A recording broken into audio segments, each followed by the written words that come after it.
South Mumbai की उस underground bunker में अब तक गोलियों की गूंज और इंसानी चीखें दीवारों से टकरा रही थीं। फर्श पर स्कॉर्पियन ग्रुप के 3 एलीट शिकारियों की लाशें पड़ी थीं, जिनका खून कंक्रीट की ठंडी जमीन पर एक लाल नदी की तरह बह रहा था। हवा में गन पाउडर, जले हुए तारों और मौत की एक भारी दम घोटू बदबू फैली हुई थी। लेकिन इस पूरी तबाही के बीच बंकर के एक अंधेरे कोने में कुछ ऐसा हो रहा था जो इस पूरी खौफनाक तस्वीर से बिल्कुल अलग था। बंकर की नीली और ठंडी रोशनी उस अनजान आदमी के चेहरे पर एक अजीब सा साया बना रही थी। वो आराम से बंकर के सबसे महंगे लेदर सोफे पर बैठा था। उसके होठों पर एक बहुत ही शांत, लगभग चिढ़ाने वाली मुस्कान थी। उसके एक हाथ में सीप छीलने वाला वो छोटा धारदार चाकू था और दूसरे हाथ में एक लाल सेब। सेब का एक लंबा बारीक छिलका कटकर फर्श पर गिर चुका था। उस आदमी के आसपास का सन्नाटा इतना गहरा था कि सेब छीलने की वो हल्की सी आवाज भी पूरे बंकर में किसी खतरे की घंटी की तरह गूंज रही थी। इतनी महंगी जगह, इतना हाईटेक इंतजाम और मेहमान नवाजी में इतनी कमी। उसकी आवाज में कोई जल्दबाजी नहीं थी, कोई घबराहट नहीं थी।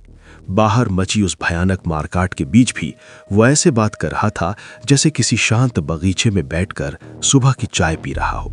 उस कोने से सिर्फ एक ताजे मीठे सेब की महक आ रही थी जो बारूद की बदबू को भी पीछे छोड़ रही थी।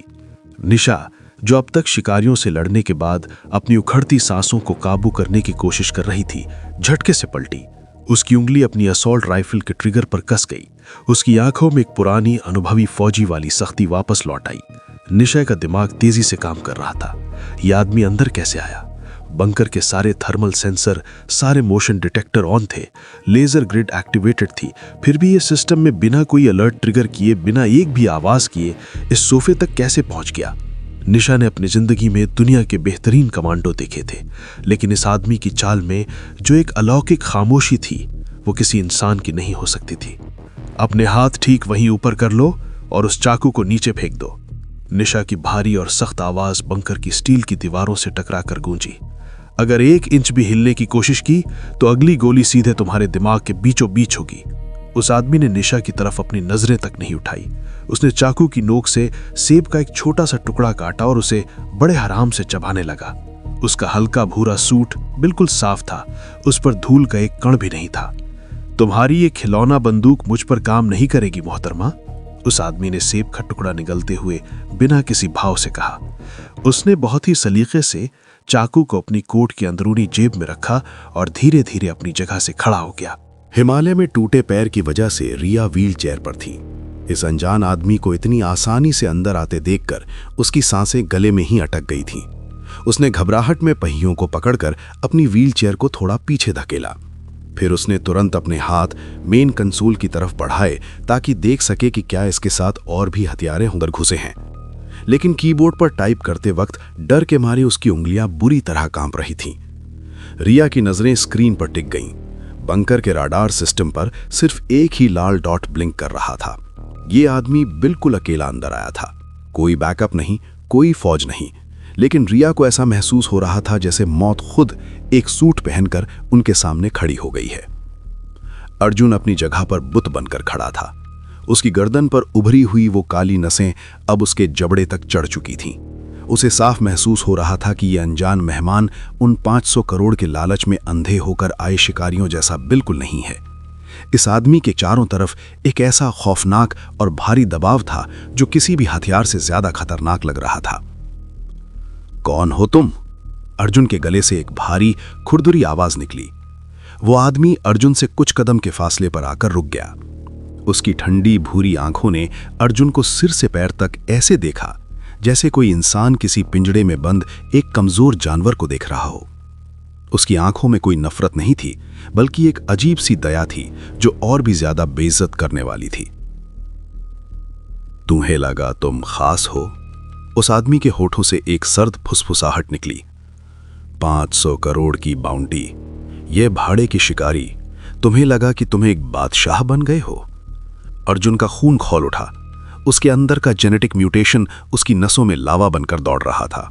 जिस अर्जुन ने अभी अभी अपनी ताकत से 3 एलीट कमांडों को बेरहमी से कुचल दिया था, उसका अहंकार इस आदमी की शांत आवाज को बर्दाश्त नहीं कर पा रहा था। अर्जुन को लग रहा था कि वो अब किसी से भी लड़ सकता है, वो अजय है। मुझे कमजोर समझने की गलती मत करना, अर्जुन को इराया। बिना एक पल गंवाए उसने उस आदमी पर हमला कर दिया। उसकी रफ्तार इतनी ज्यादा थी कि आम इंसानी आंखें उसे देख भी नहीं सकती थीं।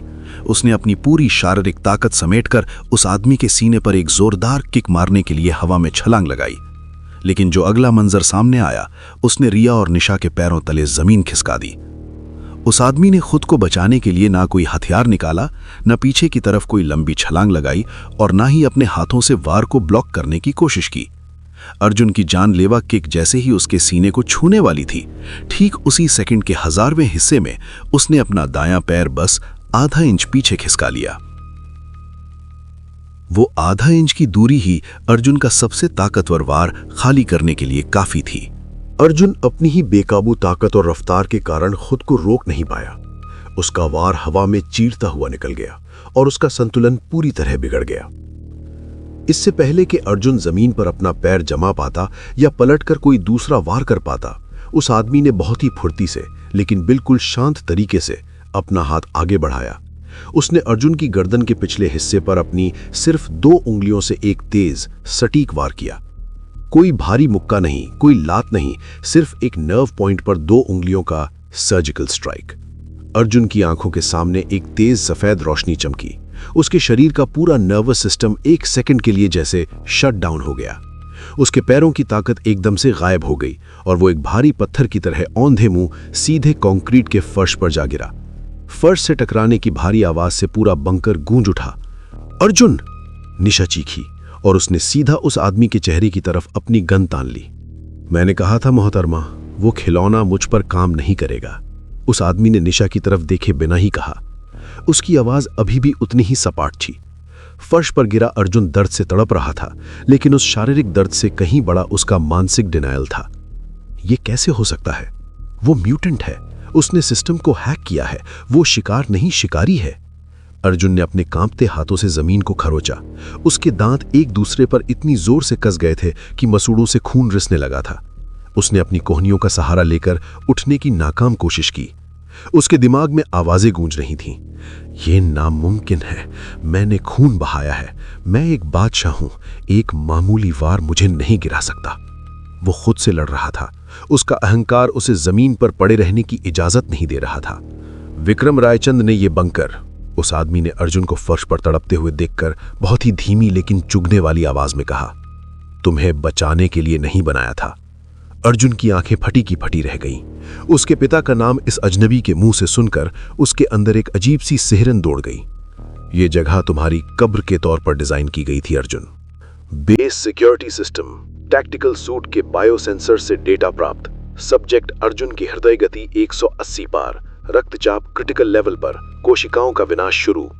अर्जुन के सूट से कनेक्टेड बंकर की स्क्रीन अचानक लाल हो गई और दीवार में लगे स्पीकर से बेस सिस्टम की ये मशीनी आवाज चेतावनी के रूप में गूंजने लगी। उस आदमी के उस छोटे से सटीक वार ने अर्जुन के बेकाबू हो रहे खून के बहाव को एकदम से रोक दिया था, जिसके कारण अर्जुन की काली नसें अब अंदर ही अंदर फटने की कगार पर आ गई थीं। अर्जुन के मुंह से अचानक खून की एक गाढ़ी लगभग काले रंग की उल्टी हुई। गर्म खून कंक्रीट के फर्श पर फैल गया। उसी पल अर्जुन का भ्रम, उसका वो झूठा गुरूर, सब कुछ उस खून के साथ फर्श पर बह गया। वो अंदर से टूट चुका था। उसके अंदर का अहंकार मर चुका था। उसने सोचा था कि खुद पर 500 करोड़ की बाउंटी लगाकर वो ब्लैक लोटस के शिकारियों को अपने बिछाए जाल में फंसा रहा है। वो खुद को इस गेम का मास्टरमाइंड समझ रहा था। उसे लगा था कि पैसा फेंककर वो दुश्मनों को अपनी उंगलियों पर नचा लेगा। लेकिन इस आदमी की भयानक और खामोश ताकत देखकर उसे समझ आ गया कि उसका वो मास्टर स्ट्रोक तो सिर्फ बच्चों का खेल था। 500 करोड़ की बाउंटी तो एक बहुत ही छोटा भटकावा था। असली दुश्मन किस लेवल पर खेल रहा है, उसके पास कितनी ब्रह्मांडीय ताकत है, इसका अर्जुन को अंदाजा भी नहीं था। वो कोई भगवान नहीं था, सिर्फ एक फेल हो चुका एक्सपेरिमेंट था, एक ऐसी मशीन जिसका इंजन उसकी खुद की चैसी को पिघला रहा था। तुम मुझे मार क्यों नहीं देते? अर्जुन ने किसी तरह अपनी उखड़ती सांसों को खींचते हुए पूछा। उसकी आवाज में अब वो घमंड नहीं था, सिर्फ एक गहरी खौफनाक बेबसी थी। उस आदमी ने कोई जवाब नहीं दिया। उसने धीरे से अपने कोट की जेब में हाथ डाला। बंकर की हवा अचानक और भारी हो गई। रिया की उंगलियां कीबोर्ड पर जम गईं। निशा की उंगली ट्रिगर पर कांपने लगी, लेकिन खौफ के मारे वो ट्रिगर दबा नहीं पा रही थी। ऐसा लग रहा था जैसे उस आदमी ने पूरे कमरे की हवा से ऑक्सीजन ही खींच ली हो। उस आदमी ने अपनी जेब से एक छोटी सी काले रंग की चिप निकाली। वो चिप दिखने में किसी आम USB ड्राइव जैसी थी, लेकिन उस पर एक अजीब सा लाल रंग का त्रिकोण बना हुआ था। वो त्रिकोण हल्का हल्का चमक रहा था, जैसे उसके अंदर कोई ऊर्जा धड़क रही हो। उसने अपने हाथ को आगे बढ़ाया और एक पल के लिए रुका। वो रुकना, वो खामोशी जानलेवा थी। फिर उसने वो चिप अर्जुन के ठीक सामने फर्श पर छोड़ दी। उस छोटी सी धातु की चिप के कंक्रीट पर गिरने की हल्की सी खनक उस भारी सन्नाटे में गूंजी। अर्जुन की नजरें उस चिप पर टिक गईं। उसका पूरा शरीर कांप रहा था, लेकिन वो उस छोटी सी चीज से अपनी नजरें नहीं हटा पा रहा था। तुम्हारे पास ठीक 72 घंटे हैं, वो आदमी बोला। उसकी आवाज पूरे कमरे में एक श्राप की तरह गूंज रही थी। हिमालय, वो टाइटेनियम वॉच, या तो वो घड़ी हासिल कर लो या अपने ही खून से जलकर राख हो जाओ। अर्जुन ने हांफते हुए उस आदमी की तरफ देखा। उसे समझ नहीं आ रहा था कि वो दुश्मन जो उसे एक पल में मार सकता है, वो उसे बचने का रास्ता क्यों दे रहा है। और अगर मैं वो घड़ी ले आया तो? अर्जुन ने बहुत ही मुश्किल से पूछा। उस आदमी ने एक बार फिर उस सीक्रेट एयर शाफ्ट की तरफ देखा जहां से वो अंदर आया था। तो फिर असली खेल शुरू होगा। अचानक वॉर रूम की नीली और लाल लाइट्स एक झटके में बुझ गईं। System error, main frame glitch, अनधिकृत ओवरराइड। रिया के कंसोल से मशीनी आवाज बुरी तरह से कटी और एक कान फोड़ देने वाली चेतावनी के साथ सभी स्क्रीन्स पर सफेद स्टैटिक छा गया। 1 मिलीसेकंड का पूर्ण अंधकार, एक भयानक जमा देने वाला सन्नाटा। निशा ने घबराहट में अपनी गन का फ्लैशलाइट ऑन किया, और जब अगले ही पल बंकर की इमरजेंसी लाइट्स वापस आईं, वो आदमी वहां नहीं था। कोई कदमों की आवाज नहीं आई थी। शाफ्ट के खुलने या बंद होने की कोई आवाज नहीं आई थी। वो किसी भूत की तरह, किसी परछाई की तरह हवा में गायब हो चुका था। रिया ने पागलों की तरह अपनी कंसोल पे चेक किया। रेडार स्क्रीन बिल्कुल खाली थी। कोई लाल डॉट नहीं, कुछ भी नहीं। उसकी मौजूदगी का सिर्फ एक ही सबूत वहां बचा था। सोफे के पास फर्श पर पड़ा सेब का वो लाल छिलका और अर्जुन के ठीक सामने पड़ी वो रहस्यमयी काली चिप। निशा ने अपनी राइफल नीचे की। वो बुरी तरह हाँप रही थी, जैसे वो पिछले 5 मिनट से अपनी सांसें रोके हुए थी। रिया के चेहरे का रंग पूरी तरह उड़ चुका था। वो सदमे में अपनी स्क्रीन को घूर रही थी। अर्जुन फर्श पर पड़ा था। उसने अपने कांपते हुए हाथ को आगे बढ़ाया। एक पल के लिए वो झिझका। उसे पता था कि इस चिप को छूने का मतलब क्या है, लेकिन फिर उसने उस काली चिप को अपनी मुट्ठी में कसकर भींच लिया। निशा उसके पास आई और उसने अपना हाथ बढ़ाकर अर्जुन को उठने में मदद की। अर्जुन धीरे धीरे खड़ा हुआ। उसकी पसलियों में भयानक दर्द था। उसने अपने मुंह से लगा खून अपनी आस्तीन से पहुंचा। उसकी सांसें अभी भी तेज चल रही थी, लेकिन उसकी आंखों में अब वो अंधा गुरूर, वो झूठा घमंड नहीं था।